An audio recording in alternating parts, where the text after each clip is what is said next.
Оризопроизводителите го изгубија трпението. Утрината со колона од трактори која помина по магистралниот пат од Облешево до Тракање го искажаа своето незадоволство.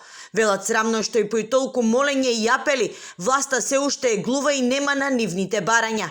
Побара оризовата арпа да се продава од 25 до 30, а белиот ориз од 50 до 60 денари. Да се воведат дополнителни 5 денари, чисти канали, а водата за наводнување да се пушта најдоцна до 5 мај.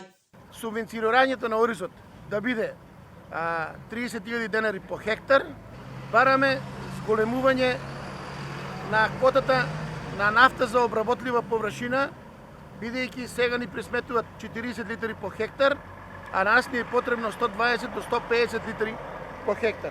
Ние бараме маката наша да биде платена.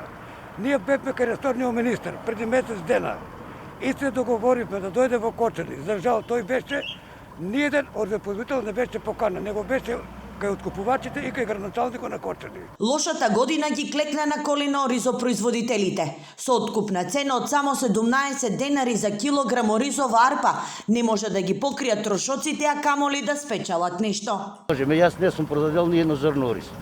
Значи да го продадам ориза за 17 динара не поклапа математиката и за тоа ќе се откажам. Друга година нема да се јавам. Ние сме третиот економски столб во оваа држава, а ние сме дискриминирани и притиснати на работ на општеството.